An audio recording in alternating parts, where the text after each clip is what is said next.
Welcome to Suman TV. విదేశాల్లో చదవాలి, settle అవ్వాలనేది చాలా మంది కల. మరి దానికి రూట్ మ్యాప్ ఎలా వేసుకోవాలి, మీకున్న డౌట్స్ ఎలా క్లారిఫై చేసుకోవాలి అని ఆలోచిస్తున్నారా? సో మీకున్న బెస్ట్ ఆప్షన్ ఎక్సెలా ఇమిగ్రేషన్ కన్సల్టెన్సీ. మరిన్ని డౌట్స్ క్లారిఫై చేసేందుకు మనతో పాటు ఉన్నారు ఎక్సెలా ఇమిగ్రేషన్ నుంచి సీనియర్ ఇమిగ్రేషన్ ఎక్స్పర్ట్ జహంగీర్ గారు. వారితో మాట్లాడదాం. నమస్తే అండి. నమస్తే అండి. సో మెయిన్ గా విదేశాల్లో చదవాలి, సెటిల్ అవ్వాలి అనుకునే వాళ్ళకి first of all A countries best? అంటే ఇమిగ్రేషన్ వచ్చేసి పిఆర్ వీసా అండి. ఇమిగ్రేషన్ వీసాస్ అంటే పిఆర్ చేస్తాం. పిఆర్లో వచ్చేసి కెనడా పిఆర్, ఇంకోటి ఆస్ట్రేలియా. ఎవరైతే ప్రొఫెషనల్స్, వర్కింగ్ ప్రొఫెషనల్స్ ఉన్నారో వాళ్ళు సెటిల్ అవ్వాలనుకుంటున్నారంటే ఈ 2 కంట్రీస్ అనేది బెస్ట్. ప్రజెంట్ అయితే కెనడా, దాని తర్వాత ఆస్ట్రేలియా. ప్రజెంట్ వచ్చేసి మనం చేసే కంట్రీస్ వచ్చేసి ఆస్ట్రేలియా, కెనడా, జర్మనీ, ఇంకా యూకే. కెనడా వచ్చేసి పర్మనెంట్ రెసిడెన్సీ వీసా, ఎవరైతే ప్రొఫెషనల్స్ వెళ్తారో వాళ్ళకి బెస్ట్ ఆప్షన్ అది. దాంతోపాటు Australia permanent residency visa, and దాంతోపాటు వచ్చేసి మనకి UK skill work visa, and Germany job secure visa. ఈ 4 కంట్రీస్ ప్రజెంట్ మనం చేస్తున్నాం. దాంట్లో వచ్చేసి ఫోకస్గా ఎవరైతే ఎక్కువ క్లయింట్స్ మనకు వెళ్తున్నారో స్టూడెంట్స్ గిట్ట, అది వచ్చేసి మన కెనడా ఇంకా ఆస్ట్రేలియాకి. అండ్ ఇప్పుడు ఈ మధ్య కాలంలో చాలా మంది కెనడా ప్రిఫర్ చేస్తున్నారు కదా. సో దాని వెనక అసలు మెయిన్ రీజన్ ఏంటి? కెనడా వచ్చేసి almost lot of job options ఎక్కువ ఉన్నాయండి. ఈవెన్ ఏ ప్రొఫెషనల్ వాళ్ళైనా కానీ అప్లై చేయొచ్చు దీనికి. ఐటీ కానీ నాన్ ఐటీ కానీ ఎవరైనా కానీ అప్లై చేయొచ్చు. మినిమం వాళ్ళకి డిగ్రీ తర్వాత మాస్టర్స్ ఏమున్నా కానీ ఒక 2 years ఎక్స్పీరియన్స్ ఉంటే ఎవరైనా కానీ కెనడా పిఆర్కి అప్లై చేసుకోవచ్చు. కెనడా పిఆర్లో వచ్చేసి ఏంటంటే ఫ్రీ కల్చర్, ఫ్రెండ్లీ కంట్రీ అది వచ్చేసి. ఇంకోటి వచ్చేసి మన వాళ్ళు ఎక్కువ ఉంటారు. ఆల్మోస్ట్ 40% పాపులేషన్ ఇండియానే ఉంటుంది అక్కడ. ఇంకోటి వచ్చేసి జాబ్స్ కూడా ఈజీగా ఉంటాయి. ఏ గ్రాడ్యుయేషన్, ఎనీ డిగ్రీ వాళ్ళు ఉన్నా కానీ, ఏ చిన్న ఎక్స్పీరియన్స్ ఉన్నా కానీ వాళ్ళు ఈజీగా అప్లై చేయొచ్చు. ఈవెన్ జాబ్స్ కూడా almost more than 1 million job options కూడా కెనడాలో ఉన్నాయి ప్రజెంట్. ఐటీలో కానివ్వండి, నాన్ ఐటీ కానీ, నర్సింగ్, హెచ్ఆర్, ఏ ఫీల్డ్ అయినా చూసుకుంటే కూడా ఈజీగా మనం అక్కడ జాబ్ తీసుకోవచ్చు. అండ్ పిఆర్ ప్రాసెస్ కి ఎంత టైం పడుతుందండి? ఈ టోటల్ ప్రాసెస్ అనేది మనకి 8 months ఉంది. దీంట్లో ఫస్ట్ వచ్చేసి మనకి ఎలిజిబిలిటీ వచ్చేసి ఏజ్, క్వాలిఫికేషన్, వర్క్ ఎక్స్పీరియన్స్, దాంతోపాటు ఐఎల్స్ అండి. ఈ 4 క్రైటీరియాస్ అనేది ఉంటాయి మనకి పిఆర్కి. ఏజ్ వచ్చేసి మనం 45 వరకు అప్లై చేయొచ్చు. క్వాలిఫికేషన్ వచ్చేసి any degree and masters. Degree ఉంటే 2 years ఆఫ్ ఎక్స్పీరియన్స్ ఉండాలి. మాస్టర్స్ ఉంటే మినిమం 1 year ఎక్స్పీరియన్స్ ఉన్నా కానీ వాళ్ళు పిఆర్కి అప్లై చేయొచ్చు. ఫస్ట్ అనేది దీంట్లో ప్రొఫైల్ ఎవాల్యుయేషన్ చేస్తాం. అంటే ప్రాసెస్ టీమ్ అనేది వర్క్ అవుతుంది త్రూ అవుట్. మీకు పిఆర్ వీసా వచ్చే వరకు ప్రాసెస్ టీమ్ రెస్పాన్సిబిలిటీ అనేది ఉంటుంది. ఫస్ట్ చాలా మంది క్లయింట్స్ అనుకుంటారు అదే సపరేట్ ఆస్ట్రేలియాకి వెళ్దాం, కెనడా, అదర్ యూకే, చాలా మంది ఏదో కంట్రీస్ అనుకొని వస్తారు. బట్ వాళ్ళ ప్రొఫైల్కి తగ్గట్టు మనం అనేది సజెస్ట్ చేయాలి వాళ్ళ కంట్రీ అనేది. ఇప్పుడు ఒక క్లయింట్ విజిట్ కాగానే తన ప్రొఫైల్ చూస్తాం. ఫస్ట్ ప్రొఫైల్ ఎలా ఉంది, తన ఏ బ్యాక్గ్రౌండ్ ఆఫ్ ఎడ్యుకేషన్ ఉంది, తన వర్క్ ఎందులో చేస్తారు, అవన్నీ చూసిన తర్వాత వాళ్ళకి కంట్రీ అనేది సజెస్ట్ చేస్తాం. ఎందుకంటే బ్లైండ్లీగా వెళ్ళినాం అనుకోండి, వాళ్ళకి జాబ్ ఆప్షన్స్ అనేది కొంచెం తక్కువ ఉంటాయి.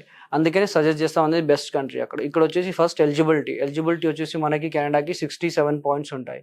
ఈ పాయింట్స్ వచ్చేసి ఏజ్, క్వాలిఫికేషన్, వర్క్ ఎక్స్పీరియన్స్ పైన క్యాల్కులేట్ అవుతాయి. దీనికి ప్రొఫైల్ ఎవాల్యుయేషన్ జరుగుతుంది. ఈ ప్రొఫైల్ ఎవాల్యుయేషన్లో వాళ్ళకి తెలుస్తుంది ఏంటి అంటే వాళ్ళకి ఏజ్కి ఎన్ని పాయింట్స్ వస్తున్నాయి, క్వాలిఫికేషన్కి ఎన్ని పాయింట్స్ వస్తున్నాయి, వర్క్ ఎక్స్పీరియన్స్కి ఎన్ని పాయింట్స్ వస్తున్నాయి, ప్రజెంట్ వాళ్ళు చేస్తున్న రూల్స్ అండ్ రెస్పాన్సిబిలిటీస్ ఎంతవరకు అక్కడ మ్యాచ్ అవుతున్నాయి, వాళ్ళ జాబ్ ఆప్షన్ ఏముంటుంది అక్కడ, ఈచ్ అండ్ ఎవ్రీథింగ్. అంటే పిఆర్లో ఏ ప్రోగ్రామ్కి వారు ఎలిజిబిలిటీ అనేది మనకి ప్రొఫైల్ ఎవాల్యుయేషన్లో తెలుస్తుంది.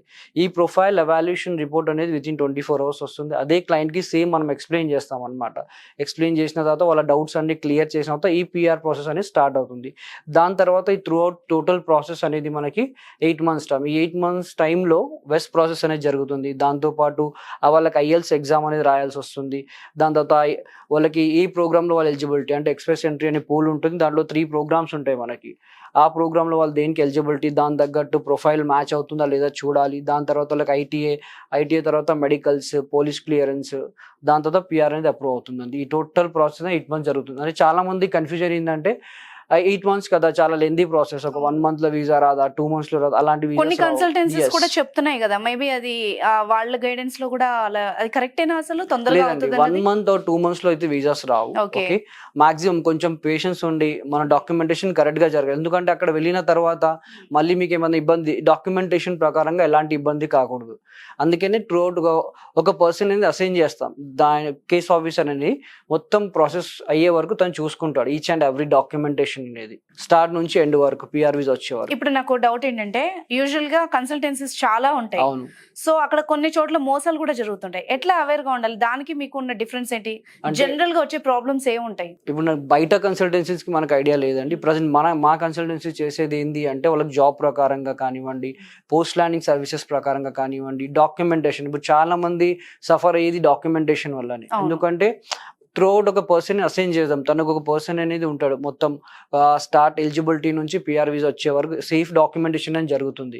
ఇప్పుడు చాలా మంది చూసుకుంటే మీరు యూఎస్‌లో గానీ, వేరే అదర్ కంట్రీస్‌లో గానీ డాక్యుమెంటేషన్ ప్రకారంగా ఫేక్ డాక్యుమెంట్స్ వల్ల గానివ్వండి, లేదంటే డిఫరెంట్ డాక్యుమెంటేషన్ కరెక్ట్‌గా జరగకపోవడం వల్ల గానీ వాళ్ళు వచ్చేస్తున్నారు అక్కడి నుంచి. అది ఎందుకు జరుగుతుంది అంటే ల్యాక్ ఆఫ్ డాక్యుమెంటేషన్ వల్ల. ఓకే. దానికి పీఆర్‌కి 8 మంత్స్ దేనికంటే 8 డాక్యుమెంటేషన్‌కి పడుతుంది. ప్రాపర్ గా చేయడానికి. ఓకే. యెస్. జయంగిరి గారు, ఇది ఎఫ్ఎస్డబ్ల్యూ అంటే ఏంటి, పిఎన్పి అంటే ఏంటి, మళ్ళీ వీటికి డిఫరెన్సెస్ ఏముంటాయి? ఇవి కెనడాలో ప్రోగ్రామ్ అండి. ఇప్పుడు వీసా పిక్ కావాలి అంటే వాళ్ళకి ర్యాంకింగ్ సిస్టమ్ అనేది ఉంటుంది.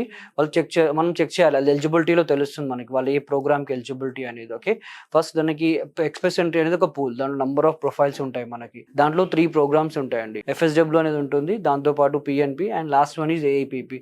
ఎఫ్ఎస్డబ్ల్యూ అంటే ఫర్ ఎగ్జాంపుల్గా మీకు చెప్పాలంటే సెంట్రల్ కెనడాలో ఎక్కడైనా ఉండొచ్చు, ఎక్కడైనా వర్క్ చేసుకోవచ్చు. బట్ దానికి ఒక ర్యాంకింగ్ సిస్టమ్ అనేది ఉంటుంది. క్లయింట్ ఆ ర్యాంకింగ్ మ్యాచ్ అవుతున్నాడా లేదా, ఓకే తనకు ఆ రిక్వైర్మెంట్ మ్యాచ్ అయిందా లేదా ఎఫ్ఎస్డబ్ల్యూ కని చూడాలి. ఎఫ్ఎస్డబ్ల్యూ నుంచి ఒకవేళ వీసా పిక్ అయితే తను ఎక్కడైనా ఉండొచ్చు, కెనడాలో ఎక్కడైనా వర్క్ చేసుకోవచ్చు.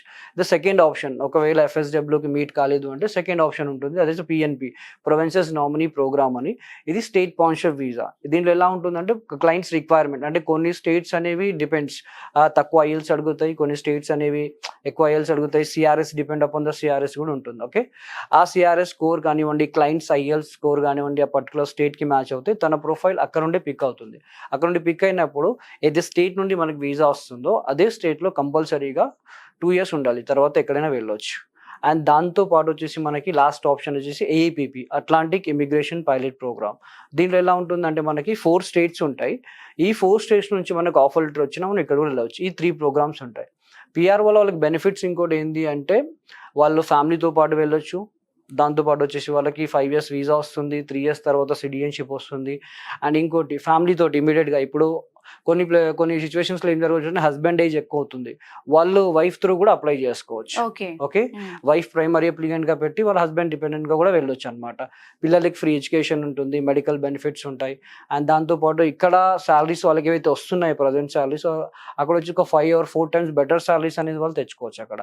ఇంకోటి వచ్చేసి వాళ్ళ వైఫ్ కూడా వాళ్ళతో పాటు ఈక్వల్ గా జాబ్ చేసుకోవచ్చు, మెడికల్ బెనిఫిట్స్ ఉంటాయి, మల్టిపుల్ ఎంట్రీస్ వీసా ఉంటుంది. అండ్ మా సైడ్ నుంచి కూడా వాళ్ళకి ఐఎల్స్ ట్రైనింగ్ కానీ జాబ్ అసిస్టెంట్స్ కానీ ఇక్కడ నుంచి ప్రొవైడ్ చేస్తాం. సో ఐఎల్స్ ట్రైనింగ్ అన్నారు కదా, దానికి మీ సపోర్ట్ ఎలా ఉంటుంది? త్రూ అవుట్ ఉంటుందండి. ఐఎల్స్ ట్రైనింగ్ వచ్చేసి మనకి ప్రొఫెషనల్ ట్రైనర్స్ ఉంటారు, దాన్ని గైడ్ చేస్తారు. ఇప్పుడు చాలా మంది ఏంటి అంటే బయట రూమర్స్, మా ఫ్రెండ్ చెప్పాడు తక్కువ ఐఎల్స్ వస్తుంది, లేదంటే పిఆర్కి 8777 వస్తేనే అప్లై చేయాలి, ఓకే, లేదంటే అసలు పిఆర్ వస్తలేదు, ఇంత ఐఎల్స్ వస్తేనే వస్తుంది అని చాలా మంది బయట రూమర్స్ చెప్తారు. ఓకే, ఇప్పుడు నాకు వచ్చిన క్లయింట్స్ కూడా ఆల్మోస్ట్ అదే చెప్తారు. అలాంటి ప్రాబ్లం అయితే ఏం లేదండి. ఎందుకు అంటే ఐఎల్స్ తక్కువ వచ్చినా కానీ పిఆర్ వీసా వచ్చే ఛాన్సెస్ చాలా ఉంటాయి. ఓకే, దాంట్లో వచ్చేసి ఇప్పుడు నాకు మీకు ఎఫ్ఎస్డబ్ల్యూ అని చెప్పాను, ఎఫ్ఎస్డబ్ల్యూ 8777 రావాలి. ఒకవేళ రాకపోతే తక్కువ స్కోర్ వచ్చినా కానీ పిఎన్పి అనే ఛాన్స్ ఉంటుంది మనకి. Depends upon the provinces. అది డిపెండ్స్, చాలా మంది రూమర్స్ అనుకుంటారు అట్లా. ఇది డిపెండ్స్ టోటల్గా ప్రొఫైల్ బై ప్రొఫైల్ అండి. ఇప్పుడు మీ ప్రొఫైల్ వేరేలా ఉంటుంది, నా ప్రొఫైల్ వేరేలా ఉంటుంది, మీకు వచ్చే పాయింట్స్ వేరేలా ఉంటాయి, నాకు వచ్చే పాయింట్స్ వేరేలా ఉంటాయి. ఓకే, ఆ పాయింట్స్ని బట్టి మనం ఐఎల్స్ అనేది ఎస్టిమేట్ చేసి ఒక స్కోర్ ఇస్తారు వాళ్ళు.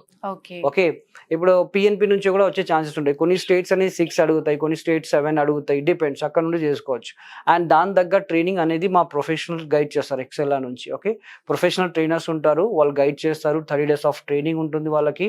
ఓకే, అంటే ఎలా ఇంప్రూవ్ చేసుకోవాలి ఐఎల్స్, ఏ విధంగా మనం స్కోర్ పెంచుకోవచ్చు, మార్క్స్ కానివ్వండి, ఇలాంటి ట్రైనింగ్ అంతా మన సైడ్ నుంచి జరుగుతుంది. 30 days ఆఫ్ ట్రైనింగ్ ఉంటుంది, 3 to 4 సెషన్స్ ఉంటాయి. ఏదో ఒక సెషన్ మనం సెలెక్ట్ చేసుకొని దాంట్లోనే 30 days అనేది అటెండ్ కావాలి. వాళ్ళకి ఈజీగా స్కోర్ చేయొచ్చు. ఈవెన్ తెలుగు మీడియం స్టూడెంట్స్ కూడా ఇప్పుడు ఆల్మోస్ట్ వాళ్ళు 6 పైన తెచ్చుకుంటున్నారు. మనం పిఆర్ మినిమం ఎలిజిబిలిటీ వచ్చేసి 6 ఉండాలి ప్రతి ఒక్క మాడ్యూల్లో. సో చాలా మందికి ఒక డౌట్ కూడా ఉంటది, ఐఎల్స్ పాస్ అవ్వాలి అంటే కొంచెం ఫియర్ కూడా ఉంటది. మీరు అన్నట్టు తెలుగు మీడియం స్టూడెంట్స్ అయి ఉండొచ్చు, బేసిక్ గా తెలుగు వాళ్ళు మన రెగ్యులర్ లైఫ్ లో యూజ్ చేయం కాబట్టి ఆ భయం ఉంటది. వాళ్ళకి ఏ విధంగా సపోర్ట్ ఉంటుంది? మా సైడ్ నుంచి అయితే 100% సపోర్ట్ ఉంటుందండి ఐఎల్స్ త్రూ అవుతాయి. వాళ్ళకి ట్రైనర్స్ అనేది వాళ్ళు కూడా ప్రొఫెషనల్ ట్రైనర్స్, ట్రైన్డ్ అయి ఉంటారు. వాళ్ళు కూడా మార్క్స్ కానివ్వండి, అంటే ట్రైనింగ్ సెషన్స్ కానివ్వండి, లేదంటే ప్రాక్టీస్ పేపర్స్ కానివ్వండి, ఇలాంటివి చాలా ఉంటాయి వాళ్ళకి. అంటే త్రూ అవుట్ 1 month లో ఈజీగా స్కోర్ చేసుకోవచ్చు.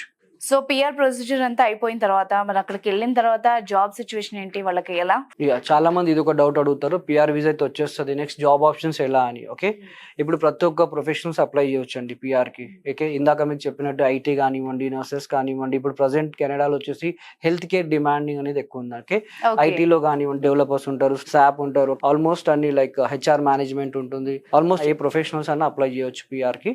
అండ్ దీనికి జాబ్ అసిస్టెన్స్ అనేది మన సైడ్ నుంచి వస్తుంది. వన్స్ పిఆర్ వీసా వచ్చిన తర్వాత మా టీం అనేది వర్క్ చేస్తుంది, ఎక్సెల్ టీం అనేది రెజ్యూమ్ మార్కెటింగ్ చేస్తుంది అనమాట. ఓకే, అక్కడ ఉన్న జాబ్ పోర్టల్స్తో కానివ్వండి, అక్కడ ఉన్న కంపెనీస్తో కానివ్వండి టైఅప్ ఉంటాము, వాళ్ళకి అక్కడ రెజ్యూమ్ మార్కెటింగ్ చేస్తాం. ఆల్రెడీ పిఆర్ వీసా పైన పోయిన వాళ్ళు కూడా ఉంటారు, వాళ్ళు ఏమైనా రిఫరెన్స్ ఇచ్చినా కానీ మనం యాడ్ చేసి వాళ్ళకి చెప్తాం అనమాట. ఈజీగా ఇక్కడ ఉండే వాళ్ళు ఇంటర్వ్యూ ఫేస్ చేసి జాబ్ చూసుకొని కూడా వెళ్ళొచ్చు. సో ఇప్పుడు ఎక్సెల్ అని కన్సల్ట్ అవ్వాలంటే మిమ్మల్ని ఎలా రీచ్ అవ్వాలి? బ్రాంచ్కి విజిట్ కావాలి అంటే ఆల్మోస్ట్ మనకి ఏపీలో విజయవాడ ఉంటుంది, గుంటూరులో బ్రాంచ్ ఉంది. ఓకే, దాంతోపాటు వైజాగ్లో కూడా బ్రాంచ్ ఉందండి. హైదరాబాద్లో చూసుకుంటే కుకట్పల్లిలో బ్రాంచ్ ఉంది, దాంతోపాటు మాదాపూర్లో కూడా బ్రాంచ్ ఉంది. మనకి ఏ బ్రాంచ్ కైనా మీరు విజిట్ అయ్యి ఇమిగ్రేషన్ ప్రాసెస్ గురించి తెలుసుకోవచ్చు. ఐదర్ వెబ్సైట్ కూడా మీరు లాగిన్ కావచ్చు అండి, www.excella.com మీరు లాగిన్ అయితే అక్కడ నుంచి కూడా ఇన్ఫర్మేషన్ అనేది మీకు వస్తుంది. సో వ్యూవర్స్ చూసారు కదా, మీకు కనుక ఇమిగ్రేషన్ గురించి ఎలాంటి డౌట్స్ ఉన్నా, ఎక్సెల్ గురించి మీరు ఏమైనా సర్వీస్ తీసుకోవాలనుకున్నా కూడా స్క్రీన్ మీద ఉన్న నెంబర్ని కాంటాక్ట్ అవ్వచ్చు. Thank you so much.